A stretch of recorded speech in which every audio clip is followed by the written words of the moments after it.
Dios mío, gana de pegarme un té. No, pará.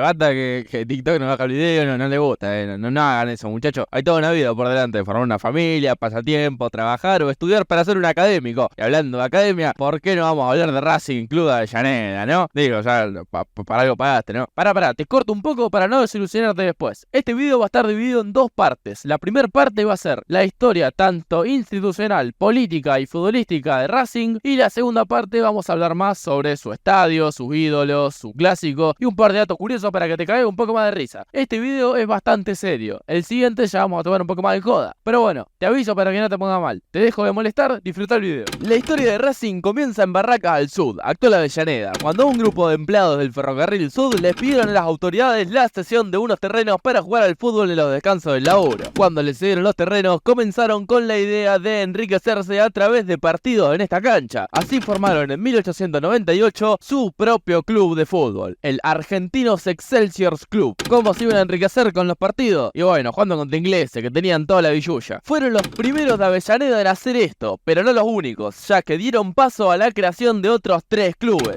Sudamérica Fútbol Club de Barracas del Sur, American Club y Argentinos Unidos, que no tienen nada que ver, pero los nombro igual. A partir del 12 de mayo de 1901 se transformó en un club organizado, pero tan solo un año después, el 16 de marzo de 1902, por una interna entre los integrantes, se causó la separación y creación del Colorados Unidos. El problema era que los dos clubes se caían remil a pedazos, entonces ahí se dieron cuenta de que juntos estaban mejor, así que llegaron a un acuerdo para unificar a ambos equipos el 25 de marzo de 1903 en el mercado de Hacienda. En esa misma reunión se tenían que poner de acuerdo a ver cuál iba a ser el nuevo nombre. Entre tanto pensar y pensar, Germán Vidaillac, uno de los socios fundadores de ascendencia francesa, les mostró una revista de automovilismo, el cual decía en su portada Racing, y a todos se iluminó la cabeza. Ahí se le prendió la bombillita. Todos dieron el visto bueno y desde ese momento se pasarían a llamar Racing Fútbol Club. El primer partido de Racing como tal se dice extraoficialmente que fue en la cancha en donde hoy se encuentra la Sociedad Rural. En ese partido Racing le ganó 2-1 a Royal, pero los datos oficiales nos muestran que el primer partido de Racing fue el 31 de mayo de 1903 contra Plata United, donde Racing vencería 16-0, cosa del fútbol amateur, no me pregunté. Después de un par de trámites, en 1904 ya tenían su estatuto aprobado y listo para funcar, así que el 7 de febrero de ese mismo año, en la finca de los hermanos Lamour, Alejandro Carbone oficializó la creación del Racing Fútbol Club. También ese día se decidió a través de una votación entre los fundadores quién iba a ser el primer presidente de Racing. La votación la ganó Arturo Artola y pasó a la historia como el primer presidente de Racing. Ese mismo año ganaron la primera copa de toda la historia de Racing, la Copa Amistosa Centro Gallego de Avellaneda. Un año después de este logro vieron que ya era momento de dar el salto y se afiliaron a la Argentine Football Association, la AFA en criollo. Y para hablar de criollos hablamos de Racing, porque fueron la primera institución inscripta formada netamente por criollos. ¿Qué es un criollo? Según la RAE, persona que desciende de europeos y nació en un país hispanoamericano. Gracias, Berly. Siguiendo con el video, a 3 años de su afiliación a la AFA, mientras se paseaba en bolas por la tercera y segunda del momento, Racing consiguió su primer título internacional. Fue la Copa Diario La Verdad, en la cual le ganó a Montevideo Wanderers 3-2 el 18 de octubre de 1908. Después de un tiempo divirtiéndose, se pusieron serios y trataron de ascender a la primera. En 1908 perdieron la final ante River, y en 1909 de nuevo, pero ante Gimnasia de Esgrima de Buenos Aires. Racing siguió intentando ascender a primera y entre intentos seguía ganando copas. En 1909 ganó de nuevo la Copa Diario La Verdad por 4-0 ante Boca y en 1910 la Copa Competencia Adolfo Ulrich por 2-0 ante River Plate 2, siendo esta la primer Copa Nacional oficial que tiene en sus palmarés.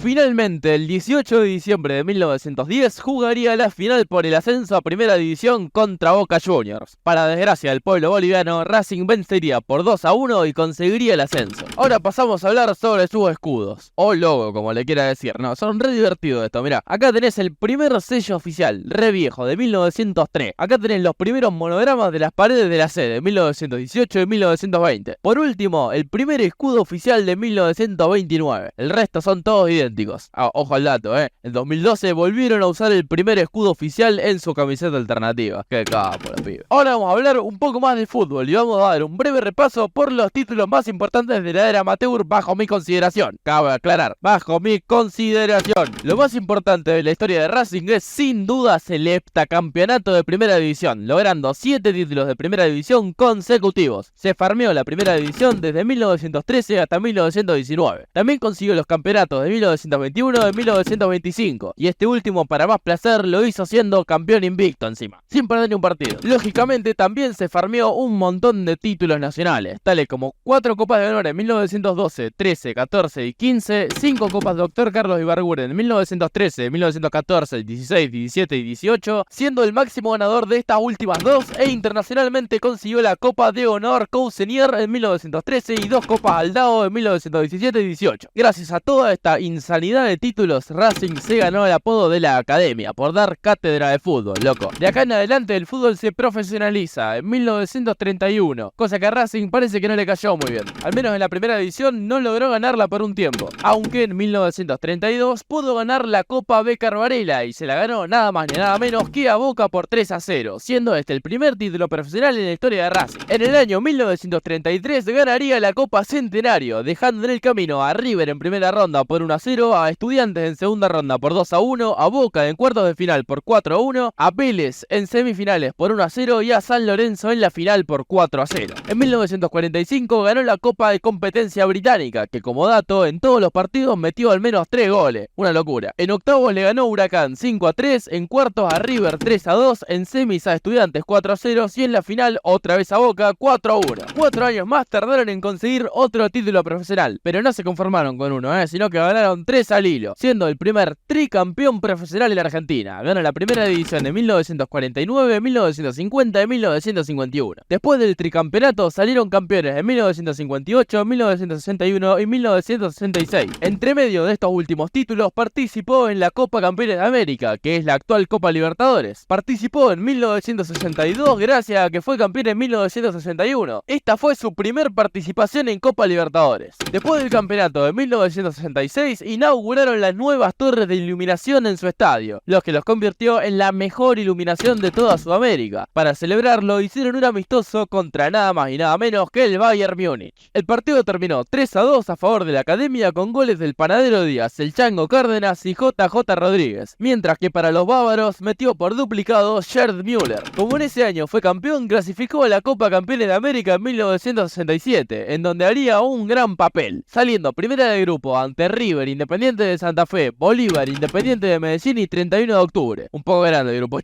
pero bueno, era otro tiempo, ¿viste? En las semis se formaron 2 grupos en donde el primero de cada uno eran los finalistas. No me pregunté tampoco por qué, cosas de antes, ¿viste? Racing terminó primero de su semifinal enfrentándose ante Universitario de Perú, Colo-Colo y River. En la final se enfrentó a Nacional de Montevideo, final ida y vuelta. El problema es que empataron 0-0 en la ida y en la vuelta, así que como no existía el desempate por penales o tiempos de extra, añadieron un tercer partido de desempate, que se definiría en una cancha neutral. Racing venció 2-1 a Nacional y se consagró campeón de América por primera vez en su historia. Gracias a Lito clasificó a la Copa Intercontinental, que lo emparejó contra el Celtic de Escocia, actual campeón de la Copa de Campeones de Europa, ahora la Champions. La ida se jugó allá en el Hampden Park, en Glasgow, en donde el Celtic ganó 1-0. La vuelta se jugó en el Cilindro Avellaneda, mamá, y fue victoria para Racing 2-1. Y otra vez hubo empate en el global, y se tuvo que jugar otro desempate más en cancha neutral. Para desgracia de Racing, el estadio neutral, muy neutral no era que digamos, porque le tocó jugar en el estadio de Nacional de Montevideo, equipo el cual le ganó la final de la Copa Campeones de América. Este encuentro se conoce como la Batalla de Montevideo. ¿Por qué un nombre tan sangriento para un cotejo deportivo?, te preguntarás. Y yo te responderé. Desde un principio, en el partido de ida, los jugadores de la Academia fueron tachados de violentos por múltiples faltas seguidas, a lo que los jugadores escoceses no dieron el brazo a torcer y respondieron con aún más faltas. En la vuelta pasó más de lo mismo. Entre chispa y chispa era cuestión de otra chispa más para prender en llamas todo el ambiente. Al ser disputado el partido en Uruguay, todos los uruguayos del Nacional fueron a hinchar por el Celtic. Como era de esperarse, el partido comenzó a caldearse y las patadas fueron y vinieron. Esto envalentonó a los hinchas, que se empezaron a pelear entre ellos, dejando a 52 argentinos heridos. Dentro de la cancha la cosa no era diferente, ya que hubo un total de 5 expulsados lados, 3 para Racing y 2 para el Celtic. En el segundo tiempo, un gol aislado del Chango Cárdenas silenció a todos los escoceses y uruguayos,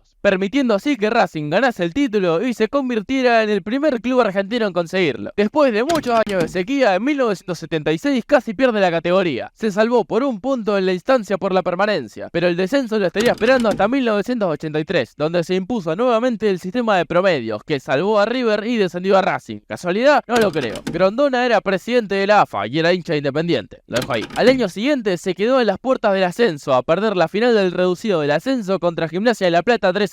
En 1985 llegó el señor Blue Label a regresarlos a primera, pero como al genio de Grondona se le ocurrió adaptar el calendario del fútbol argentino al del fútbol europeo, Racing tuvo que esperar 6 meses para poder jugar al fútbol. 6 meses de cero ingresos, a lo cual Racing se vio obligado a alquilar la mayoría de su plantel al Club Argentino de Mendoza, que militaba en lo que hoy es el Federal A. La cosa era muy rara en esta época, fueron 6 meses de movimiento entre Buenos Aires y Mendoza para casi todo el plantel. Según cuenta Néstor Ariel Fabri, jugador que fue adquirido por la academia en enero de 1986, pero que tuvo que debutar antes en Argentino de Mendoza, nos jugaban todos a muerte, hubo mucha violencia. En el primer partido a Atadia, un jugador de Racing, le rompieron los ligamentos cruzados. Nosotros pasábamos por un pasillito para entrar a la cancha y nos tiraban cigarrillos encendidos, nos quemaban, nos escupían, nos puteaban, por toda esa rivalidad en el interior con los porteños. Hubo varios lesionados porque nos tenían bronca. Unos 6 meses de mucho laburo y aguante de los jugadores de la academia, porque se entrenaba de lunes a jueves en Buenos Aires y se viajaba a Mendoza solo para jugar. Esto no solo causó un gasto exorbitante para el club mendocino, sino que tampoco sirvió para lograr el ascenso a la B Nacional, principalmente porque los jugadores, figuras entre comillas, de Racing se negaron a jugar los últimos partidos debido al trato hostil al que los sometieron. Además de este alquiler de jugadores, Racing también se vio obligado a usar su estadio como depósito de mercadería. Una vez en primera se pudo mantener en la categoría y en 1988 volvería a participar de una Copa Internacional, la Supercopa Sudamericana, que reunía a todos los campeones de la Libertadores. Con Basile como DT, se consagró campeón ante el Cruzeiro por un global de 3-2. Gracias a esto se clasificó a la Supercopa Interamericana, que lo emparejó con el Herediano de Costa Rica, el cual no fue rival para la academia, que lo venció por 3-0 en un encuentro disputado en Estados Unidos.